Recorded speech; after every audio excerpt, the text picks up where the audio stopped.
In lesson 3.5, we're going to talk about functions. Now, what we're going to deal with is the concept of mathematical functions, and the learning objectives there know how to identify when a relation is a function. That'll be what we're going to focus on this video. Identify the domain and range of a function. We'll focus on that on next videos. And how do I evaluate functions for a given value? We'll focus on that later on in the next couple of videos. So we want to start focusing on how to identify when a relation is a function. Now, this is basically where all these mathematical concepts are going to hit the pavement and get running. So we often think you've probably seen functions before. We've seen equations of lines that were y equals mx plus b. Well, we're going to change up that notation a little bit, and we're going to write that instead of y equals mx plus b, we're going to write that as f of x equals mx plus b. Now, what this notation does, usually when we had y equals mx plus b, we thought of our inputs as our x and our outputs as our y. Well, that's what this function notation is going to do. By the way, this is pronounced f of x. So f of x. That's saying when you plug in x, what do you get out as your output value? Let me explain that in a concrete example here. So let's say we have y equals 2x plus 3. That's a fairly standard linear equation. Well, one of the ways that we found out how to graph that linear equation, which by the way is in point-intercept form, is to create a table, a list of different x and y values. And what we did, let's insert a table here. There we go. What we did is we took a bunch of x values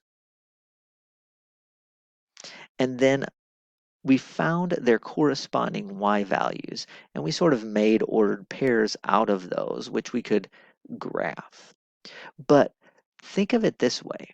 We were plugging in numbers for x. So these x's were really in some way inputs, numbers that we plugged in, and the y's in some way were outputs, numbers that we got out.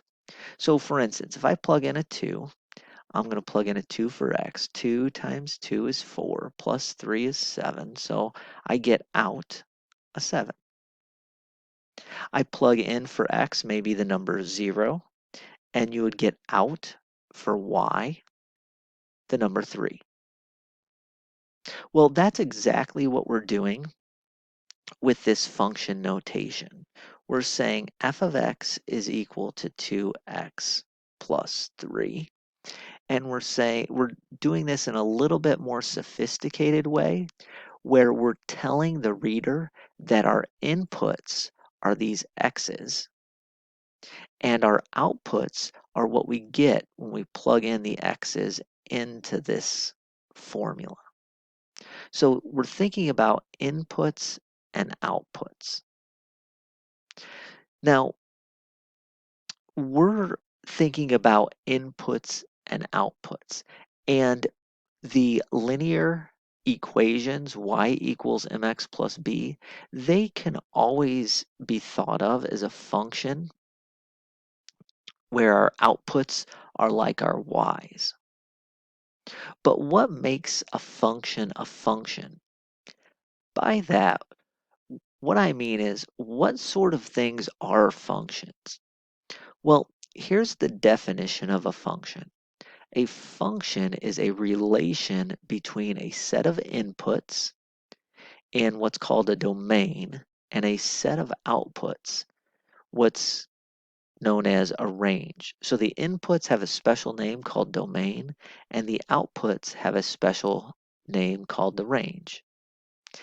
And the interesting thing about a function, by definition, is that each input in the domain only corresponds to one output in the range. So each input in the domain only corresponds to one output in the domain. Or excuse me, say that. Each input in the domain only corresponds to one output in the range. Now you might be saying, well, look at inside this function. We have the definition of function. We have this word called relation. And when you get into higher level mathematics, sometimes you call that a mapping, all right? Which maps stuff from one set, again, usually called the domain, to stuff to another set, which is called the range. So a lot of times when I visualize it, I think of it as a map. And the starting place where we're going to start is some place in the domain. So that's kind of what we were doing when we plugged in an x value into our line. We started with an x value, and then we're going to end up someplace over here. Now, if my function, let's try to make this there. If my, if my mapping does this every time, where there's really only one path from start to end, then for every single starting place, then this map will be a function. So if I only have one place to go, one ending spot for every different starting place, then we have a function. Where I don't get functions is when I have possibly two ending spots. So if it's possible to start my mapping and go one endpoint, and then somebody else can start the map and go to a different endpoint, then that is not a function. All right. So this scenario is not a function. Hopefully that makes sense. Another way to think of this is that assume I give you and your neighbor a map to go find buried lost treasure. If you both read the map correctly and the map represented a function, you would both end up in the same spot. If the map did not represent a function, you and your neighbor may wind up at different locations in the end spot. So again, function means we have a unique ending point for every single starting point. And we are going to have multiple starting points. So this here is not a function.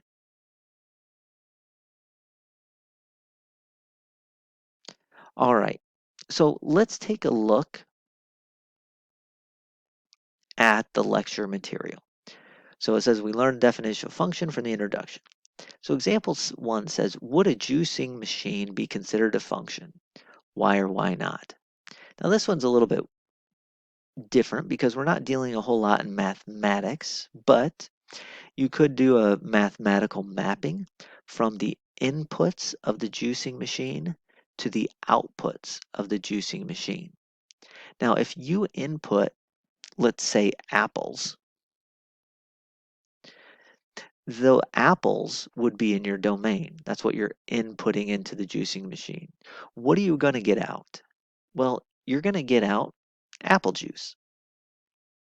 And if your neighbor input that same apple, your neighbor is also going to get out apple juice.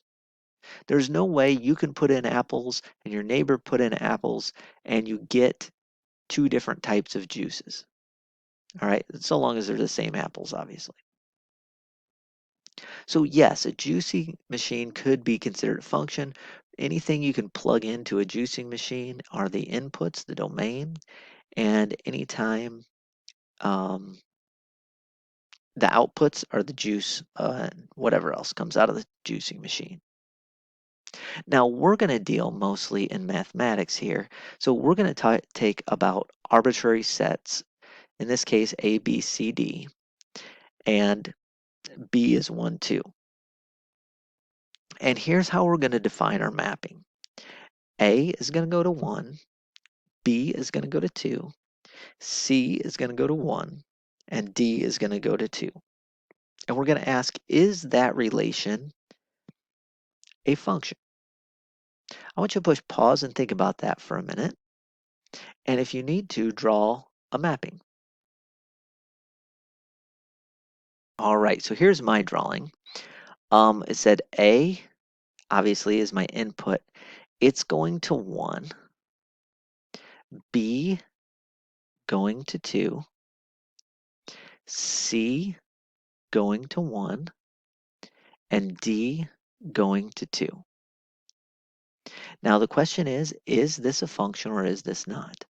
And what we have to do is say, well, if you start at A, is there only one path out? Yes.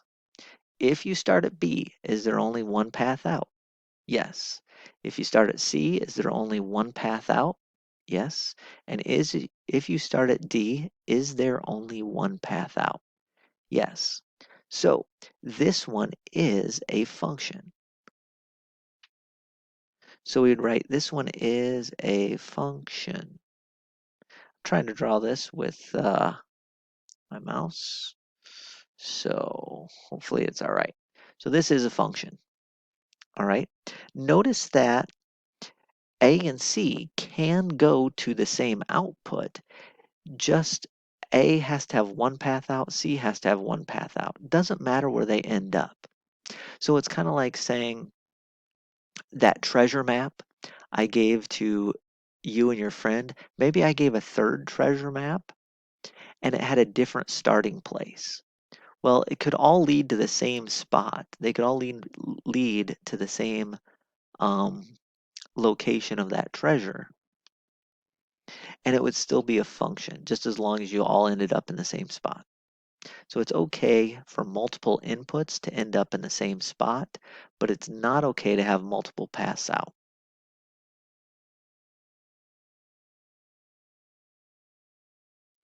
All right.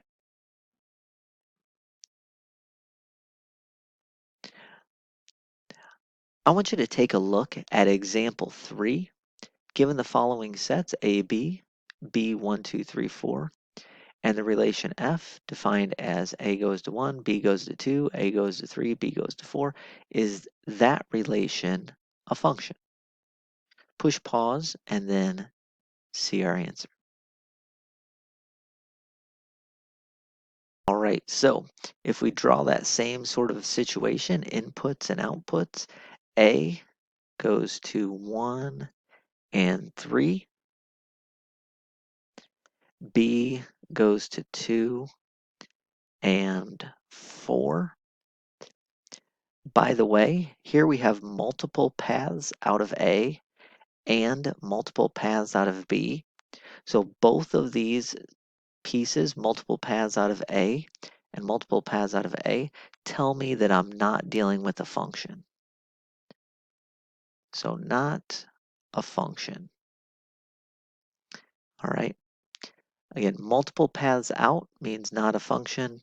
One path out every time means is a function.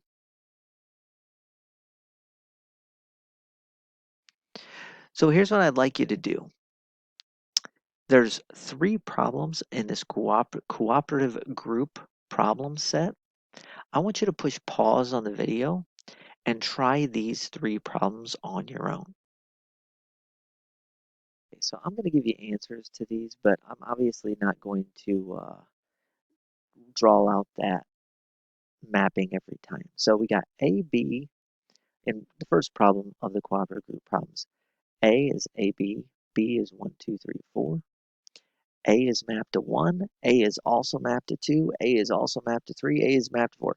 So there's a lot of different outputs from A, a lot of different paths out of A. So this is not a function. All right. Not a function because A has multiple paths out. Here in the second problem of the cooperative group problems, we got A, B, C, D. B is equal to 1. A is equal to set A, B, C, D. So A gets mapped to 1, B gets mapped to 1, C gets mapped to 1, D gets mapped to 1. Notice that for every letter here, there's only one ending location. So this is a function. Remember, they can be going to the same spot. That's fine.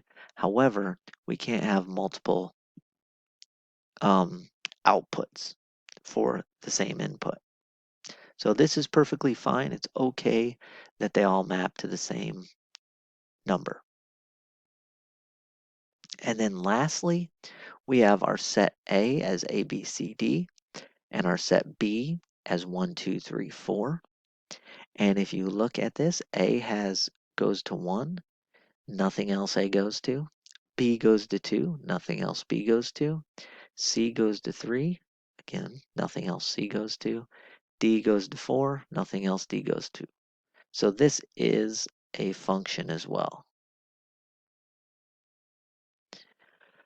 So that's how you recognize what is and what is not a function based on these types of mappings. By the way, I'll talk more on the next video about the different notations in these things. So to see that, you'll have to watch the next video.